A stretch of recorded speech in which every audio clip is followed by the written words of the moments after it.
Hey everybody, it's A Dog's Life with Angela Ardolino, and I'm joined today by Dr. Kate McDermott, and I found her, I think I found you online, and I was intrigued by what you were talking about because you are a vet and you are a certified acupuncturist, which of course I love. I love when we bring in these wonderful modalities into our pets' lives because it makes such a difference. So of course I was like, ooh, that's interesting. And then what I love the best is that you do food therapy. And I want you to tell our listeners what the heck is food therapy. And I love that you're concentrating on this because it's so important. And as we always say on the show, so many people, we don't understand that vets aren't taught about diet and nutrition when they're in school. So for a vet to actually go out and know anything about diet and nutrition, they have gone out and educated themselves and gone beyond the call of duty to learn this because as we believe here on this show it's our immune systems, just like our dogs, live in our guts. And most of our dogs are not being fed an appropriate diet. So how did you go, wait a minute, we're missing a big piece here? And what made you go down that journey of going, okay, food's the answer, not enough people are paying attention to this, I'm going to bring light to this? Yeah. So first of all, thank you so much for having me on here. It is an honor and a pleasure. So I started, when I was just practicing regular medicine, I felt limited. I had these patients that were coming in to me, and I felt like there was more I should be able to do with them, especially some of these older pets. Maybe a pet with arthritis or a pet with cancer or things like this. And I felt like I didn't have anything that I could offer to really help them. And that started me on this journey with acupuncture. And to be honest, when I went and started to learn about acupuncture, I thought I was just going to be treating arthritis, pain, that type of thing. And it opened up this entire world for me. So I started to learn, wow, we can actually use acupuncture to treat everything, anything and everything, to like really make a difference for these dogs. And this was, oh goodness, 5 or so years ago. And through that journey, I learned about this thing called food therapy. And so what food therapy is it is using foods to heal. So that essentially means that there's these different properties that foods can have that we can target and use those specific properties to really help these dogs.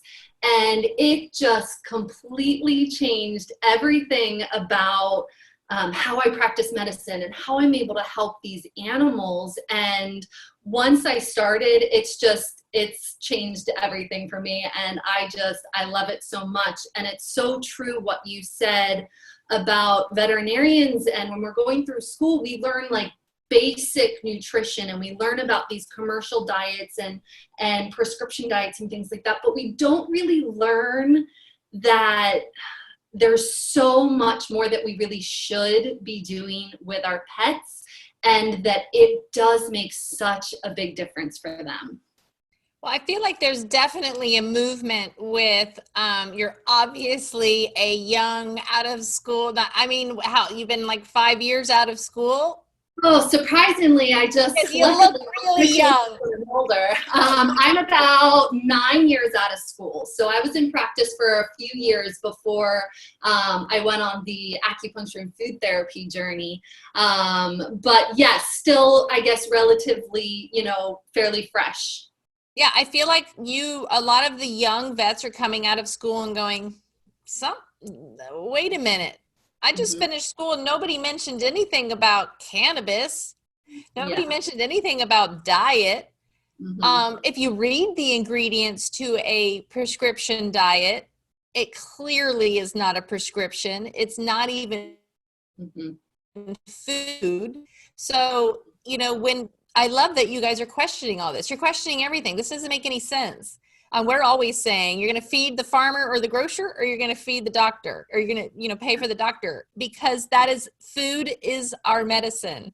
And it's so true with our dogs. And when you see our dogs hit 7, 8, 9, when they become seniors and they can no longer tolerate the food that they've been feeding however long, because I'm sure you've heard this a million times, but I've been feeding them the same thing their whole life. And you're like, that's the problem. I mean, what do you Exactly. say when you hear that now? Yeah. So I hear that so much. And then the other big thing that I hear is, but I have them on the most expensive diet I can find.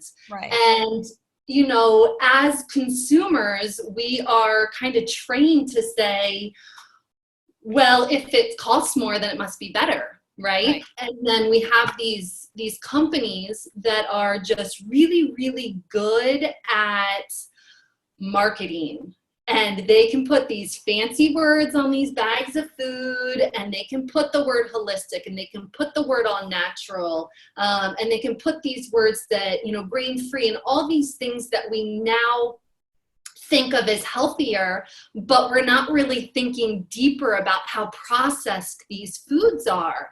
And so when I have somebody come to me and they're like, well, I've been feeding this my whole life, or I'm feeding the best, it's the most expensive, it's the best food out there, I start to have a conversation, and I talk to them, if we were to eat the same, let's see, box macaroni and cheese every single day our entire lives, What are you how talking about? Macaroni and cheese would be good. I like to compare it to like cereal with no milk. there you go. There you go. Like if Even better. you're eating Cheerios every single day with no liquid, that's what you got. Yeah. Yeah, And exactly. I feel like that's really, because I mean, I admit it all the time. I never compared to what worked for me would work for my dogs. Mhm. Never. It's silly, but I didn't. Even when I discovered cannabis for myself, I didn't know until I went to the University of Vermont and went, oh my gosh, dogs have the same system. Oh my gosh, dogs can benefit from this even more. Mhm. But it's true. You're going to become a senior one day, and all of this is going to make real sense to you, because you hit 40, 45, and all of a sudden you can't tolerate certain foods or certain drinks. You can't have those, cosmopolitans or that red wine anymore. And the same thing goes with our pets. They can't tolerate it anymore.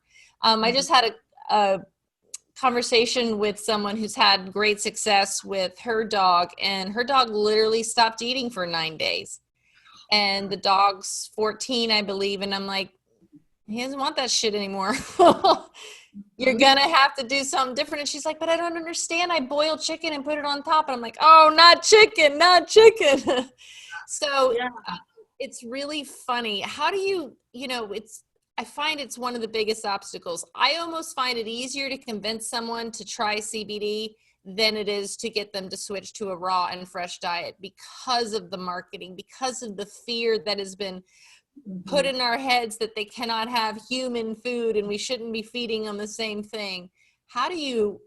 What are like the first things you say to them to convince them otherwise? Because I do know people listen, and then they run back when their dog is diagnosed with some sort of cancer, and then they're willing to do everything. But before that, what do you say to them? Yeah, it's tough because, like you said, a lot of people don't necessarily start thinking about it until there's a problem, Right. until they hear the word cancer, until they hear, immune mediated diseases, different things. And so a lot of times, like I said, I start to compare, what we put in our bodies and what's healthy for us, and what we put in our own dog's body. And I think that a lot of the hesitation comes from, again, the marketing. When you have a dog, you go to the pet store, and what do you see? You see all these brands of dog foods, and you have the store telling you that. You have, probably your veterinarians telling you that as well, because they haven't gone through any extra, different training and things like that. And we all want to feed balanced diet, which is important. We need to be feeding a balanced diet, but a lot of people think, well, that's the only way to make sure that it's balanced, the only way to make sure they're getting what they should be getting.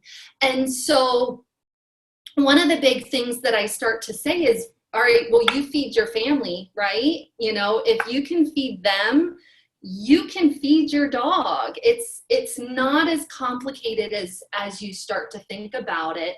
And if we think about all this, you know, crap stuff that we put in our bodies, and if we eat more nourishing and healthy foods, our immune system's going to be stronger, our body's going to be stronger, we're going to be able to fight off disease. And if we're not doing that for a dog, how can we expect the same thing from them? Right. And I'm here with Dr. Kate McDermott, and we are talking about food therapy, which is something that you specialize in. And when you specialize in food therapy, is there like, how did you learn? You know, where did you go to learn about this? Because I know, like we said, you're not taught about it in vet school. Yeah, so I started the journey, as I said, with acupuncture. And through that same institution, it's the Chi Institute for Yay, Traditional I love the Chi Veterinary Institute. Medicine. Sometimes I feel like I am the podcast for the Chi Institute because all they do is interview everybody who's gone. And I can't go. I want to go so bad. Oh, it is the most, I mean, it's the most like magical place. I absolutely love it there. So I started there and I started to learn about this other concept of food. And I come from a family that is very food oriented. I mean, we love to eat food, we love to explore food, but I also came from a family that we healed our body with foods. You know, when you're sick, you know, we would make garlic soup to, you know, clear out your cold or things like that. And so that always came naturally to me. And then when I learned about this whole other world of medicine, and they offer this at Chi Institute, I was like, I have to go. I have to do this. And so I got my certification in food therapy using these foods. And you learn about so many different amazing foods that can do so many things for our dogs. So it's not just using, you know, not just organic foods or not just, you know, we want just fresh foods. We can actually use the properties of these foods to help our dogs and to really narrow in on what their body needs. Wow. How do you think? Well, and I love that because it's the same way with cannabis medicine is every dog is different. We treat them as an individual and what is best for them. So how do you do that with food? Yeah, so there's a few different things that we think about. When we talk about properties of foods, we think about one of the big ones is the temperature of different foods. And not the temperature at which you cook it, but there are foods that are going to be cooling to the body and foods that are going to be warming to the body. Yeah, and we talk about that all the time about a cool protein versus a hot protein. And I know there's cool vegetables versus hot vegetables. And I think I even read on something, I think it was something on your site about how a dog with cancer is giving off heat or needs heat removed. A lot of times, yes. So many dogs with cancer, they have this inflammation in their body, you know, this extra inflammation. And so many dogs, we want to have some type of cooling food in there. It doesn't mean we need all cooling foods. And like you said, proteins, vegetables, different types of things can be cooling. We want to balance it so we're not completely cooling them off.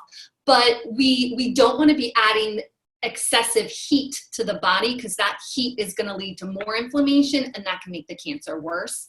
And that may even have been a contributing factor to what started the cancer to begin with. So we want to stop and kind of break that cycle. What are some of your favorite cancer fighting veggies that are good for our pets?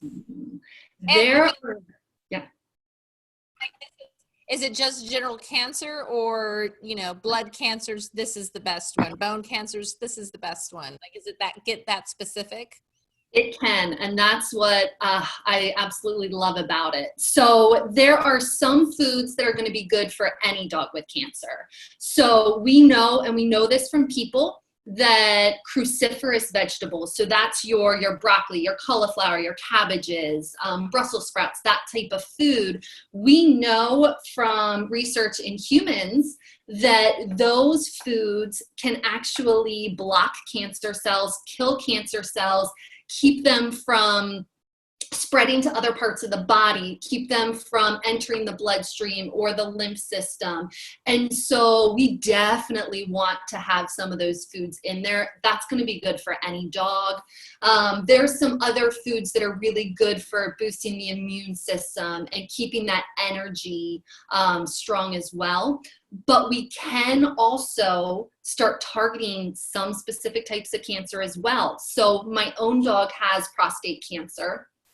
And there are certain foods that can target kind of that urinary and that system. So the prostate is right next to the bladder. And so unfortunately with his type of cancer, eventually it's going to spread to the bladder. So I want to keep that pathway. I want to keep that strong. And so I can use foods for that. There's foods that can help fight tumors and things like that. So if your dog has a tumor, again, like my dog, I can use foods like that. So my 8-year-old Doberman just got diagnosed with osteosarcoma in her wrist.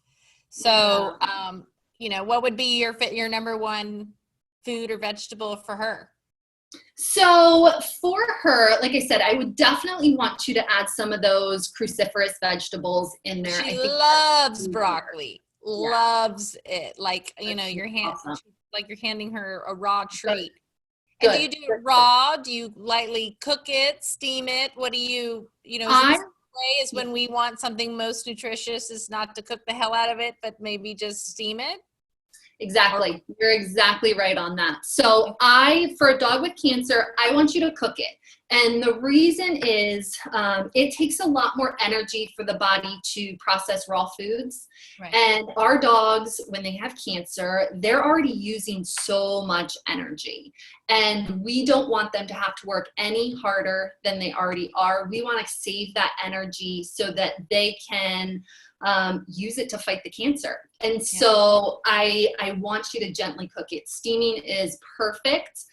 We don't want to, you know, boil it so much that it, you know, gets mushy and loses all that properties, all that good nutrients to it. So lightly steamed. And I also recommend that you chop it, mince it, grind it kind of fine. Again, just to make it easier to digest. We want them to get these nutrients as easy as possible. We don't want them to have to work any harder than they already are. I love that. And so explain to our listeners when you say, you know, we're always a proponent of raw and fresh, freeze dried if you have to. So gently cooked, I know is good for dogs that have more issues. Explain why that's more easy. It's easier on them than raw meat. Mm-hmm. So if you think about how we digest food, you know, we eat it, goes down to our stomach. Our stomach is doing the majority of that digestion. And the stomach needs to produce extra heat in order to break foods down. And so if we're feeding something that is cold and uncooked, that stomach has to generate more heat in order to start breaking those foods down. It has to work a lot harder. And so again, we don't want to have to use any more energy than we have to. So I like lightly cooked, and I like to serve it a little bit warm, especially again with our dogs with cancer. And then the other benefit of it is, again, in order to get those nutrients that we really need them to get, that's going to happen. Sure, they might absorb some from the stomach, but also just from the rest of the GI tract. We want them to be able to get those nutrients. And if it's uncooked, or if it's in these like really big fibrous pieces, it's harder for them to absorb all those nutrients because they might not be able to break it down as easily. Again, when they have cancer, the body, it might not be functioning, you know, at full capacity for that type of thing. And so we want to make this as easy as possible. We want them to get the nutrients. We don't want them to waste any extra energy. We want them to be able to focus on fighting that cancer. And gently cooked helps that process, meaning it, what does it do? Like, why does it help? Yeah, so gently cooked is going to do a few things. One, it is going to start breaking down some of those fibrous pieces. So if you take, like, we were talking about broccoli, for instance, you think about the stem of the broccoli, which is fine to feed as well. It's got this fibrous shell to it, right? So it's not as easy for them to break that down if we don't start the process for them. And it's not that their body can't handle those foods. It's fine for them to have it. It's just harder for them to break that down. So the cooking process is going to start to break that down a little bit for them. But also, you're going to be feeding, we were talking about temperatures before, cold foods, warm foods. And we're talking about that's kind of a natural temperature for these foods. But in addition to that, how we cook it affects the temperature of the food as well. And so when you're feeding something that's raw or uncooked, it's very, very cold for the body. Even if it's a warming food, it's still cold. And so it almost shocks that stomach, and it makes it harder for it to warm up that food. And if we cook it a little bit, it warms it up. It's not making it too hot when you're just lightly cooking it, but it warms it up enough that it almost kind of like jump starts that stomach, makes it a little bit easier to break it down. Does that make sense? And it's not a shock to the system. Kind of the same way of us drinking room temperature water than ice cold water. We're not shocking our system. That makes total sense. I would love to know how you incorporate both food therapy and acupuncture together. And have you ever considered adding a full spectrum hemp extract into that? Because, you know, just like you said in the beginning, acupuncture does so much. I feel like cannabis is the same way. And then when you talk about food therapy and being so specific, I feel like cannabis is the same way, where certain strains or certain compounds or cannabinoids or terpenes all do certain things or target certain areas of the body better than others. So I always feel, I love to call medical cannabis basically a whole plant food that helps so much and is so synergistic with so many other things that are good for us. So, you know, let's take Nina, for instance. I come in or I see you, I know now I can, I know I can take your courses online, and do I get to have I guess a visit with you online, like telemedicine? How does it work? Because I love that idea. Yeah, so I have. Where are you, by the way? Well, right now I'm in Hong Kong, actually. Okay, like, I know you're like somewhere across the world, because you're like this morning, and I'm like, it's 9 o'clock here. So you're in Hong Kong. How exciting. Yeah, so about a year and a half ago, my husband and I had the opportunity. There was a veterinary hospital who was looking to expand, and they just happened to want his specialty as well as my expertise. They wanted to add acupuncture, and I was like, wow, the chance to work for a couple years on the other side of the world where this had originated. You know, this is in like the homeland. So I do offer, you know, one-on-one appointments here for, you know, acupuncture, Chinese herbals, food therapy, all of that stuff. I combine it all. So that's awesome for my cancer patients.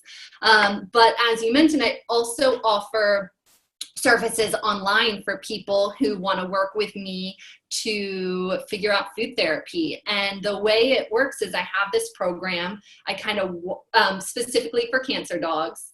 And I give you kind of a base cancer recipe.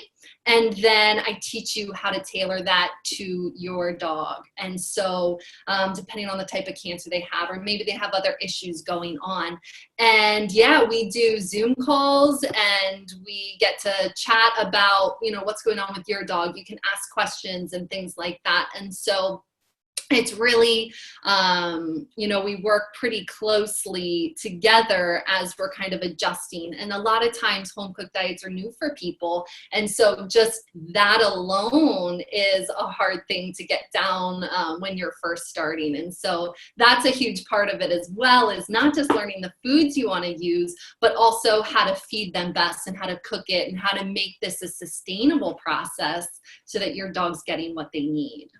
Oh, I love it. And we're going to tell our listeners at the end of the show how to find you and get in touch with you. But I want to know, what are the biggest differences you've seen in Hong Kong? Like, do they worship their pets the same as we do?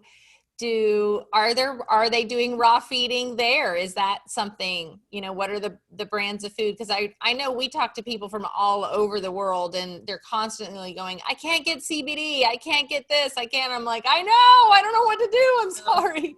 But I know that finding raw food or everything is, you're gonna either have to cook yourself or figure it out yourself. What are the choices there? Are there brands there? Yeah, so we surprisingly have a lot of options here. The people here in Hong Kong absolutely adore their pets and are, so dedicated. It's been amazing to work with them. But I think one of the coolest things is they grew up with this knowledge about foods. So they already know a little bit about, healing foods and cold foods and warm foods. That's something that they just grew up with eating. And so even just from working with them, I have learned so much more. I mean, it's been amazing because there's foods over here that we don't have access to in the US. And so I'm learning a lot from You need to bring them over. I know. And so it's been amazing. And we have, there's a lot of access to, like you said, like some raw brands and freeze-dried brands, of course, your commercial foods, but we have a ton of food markets over here as well. So you can get anything you need in terms of meats and vegetables and everything. And they use all the parts of the body here, so no waste. So you can find those organ meats, and you can find those maybe tendons, which are going to be good for an animal with muscle disease. You want to like feeds like. So if you have, muscle or tendon injuries, you can feed that, and you can find that over here, no problem, which is amazing. Oh, that's neat. That must be so much fun. And then to be able to go to the market and get this, this, and this. I love it. Are they doing anything with CBD there? Not much. There are heavy restrictions currently, but I think it's starting, like people are starting to become a little bit more aware of it over here. And so it will be interesting to see how that changes. My veterinary license still restricts, has a lot of restrictions with that. But like I said, it's becoming a lot more, a lot of people are becoming more knowledgeable about it. So it'll be interesting to see how that changes over here. It'll be in a matter of time. Exactly. I think it's changing all over the world. So it'll be interesting. All right. So tell our listeners how they can get in touch with you, take your courses, maybe sign up with you to get a wonderful diet specifically for their pet and their cancer. How do they find you?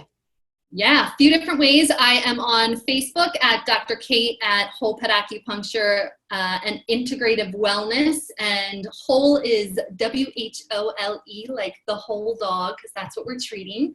So you can find me on Facebook. I also have a free training available right now. If you have any listeners who have a dog with cancer, they kind of want to see what the process would look like to feed a powerful cancer diet, learn more about what I'm doing. I do have a free training available right now, a masterclass online. You can take that.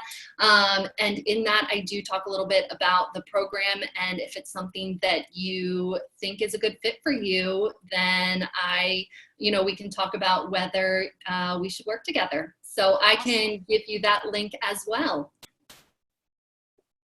Yeah, tell them the link. Absolutely. So wholepetacupuncture.com/register, and that's where you can sign up to join this masterclass online. It is called the um, totally blanking on the name all of a sudden, but it is the 4-step framework to feeding a powerful cancer diet. And so wholepetacupuncture.com/register. And again, whole is WHOLE, because we want to feed the whole dog. That's right. We do. Thank you so much for joining us today. I can't wait till you're back in the United States, but it's nice that we can get in touch with you until then. Take care, and thank you so much for joining us. Absolutely. Thank you so much. You bet.